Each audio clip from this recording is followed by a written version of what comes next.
page des retraites n'est pas tournée. Jean-Christophe Couvi, vous vous préparez comment ? On se prépare, je crois que le scénario il est déjà écrit. Effectivement, on attend à peu près 1000 radicalisés, des ultra violents, les black blocs entre guillemets pour résumer. Et on sait encore une fois qu'il y aura des fonctionnaires de police blessés. Voilà. Maintenant, on espère encore une fois pouvoir intervenir dès le début. J'allais dire où les black blocs se resserrent et pour former ce groupe. Et c'est là qu'il faut attaquer en fait. Dès qu'on voit que ces black blocs se regroupent, normalement on doit arriver et en fait éclater entre guillemets ce rassemblement. Pourquoi cette fois-ci a-t-on cette communication de nos services qui semble dire demain c'est quand même très sensible? Alors c'est très. Vous comprenez ma question? Est-ce qu'il y a bien sûr, vraiment quelque chose de particulier? Il peut y avoir effectivement, j'allais dire derrière. Effectivement, une petite information pour démobiliser. Moi, je crois pas. Oui. Je pense surtout c'est que là, on a envie de prévenir. La preuve, c'est qu'on passe voir en amont les personnes qui détiennent des commerces pour leur dire attention, il risque d'y avoir de la casse. Fermez vos devantures. Tout ce qui ressemble, j'allais dire à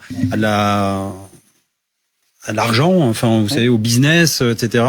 Vous allez être des cibles. Voilà, il y a des restaurants qui sont ciblés aussi. Il y a l'Assemblée nationale qui est pas très loin. Enfin voilà, il y a des symboles de l'État qui sont sur le parcours, pas très loin du parcours, et donc forcément c'est à risque. Et après, alors, en fait, comprenez, on se pose tous la question. Oui, mais bien sûr, mais quand les black blocs interviennent au départ, ils sont pas, déguisés tous en noir. Ils arrivent tranquillement. Il y a plein de masses. Il y a LFI qui est aussi le long, par exemple, des manifestations. Il y a plein de personnes qui viennent des groupuscules à gauche à droite, qui viennent revendiquer aussi, qui font pas forcément partie des syndicats.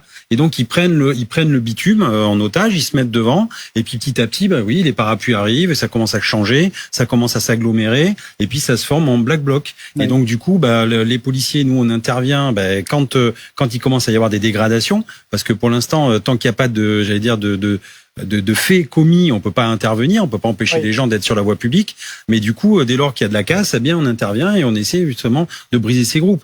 Et ce que je veux dire, c'est que quand on voit effectivement, je rebondis, mais ce que vous disiez tout à l'heure, c'est le fait de casser une banque.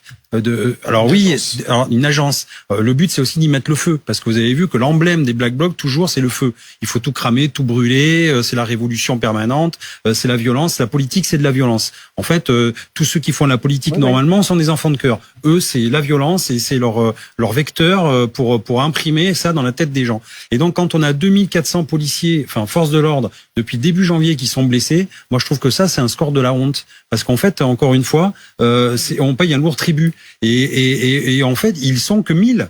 C'est ça qui est terrible. Ils sont 1000. Alors c'est énorme, c'est un gros conglomérat de black blocs, mais ils sont 1000. Si on pouvait à un moment donné, les empêcher de venir par une loi qui est vraiment la loi anti-casseurs, on la demande cette loi, qu'elle soit vraiment appliquée. 2, si on les interpelle, mais qu'on les nasse, qu'on les encercle pour les interpeller et après les livrer à la justice, mais ça on peut pas le faire parce que la Ligue des droits de l'homme crie des cris d'orfraie et on peut pas. Et donc après il nous reste quoi ? Il nous reste à compter nos blessés. Et donc ça c'est problématique.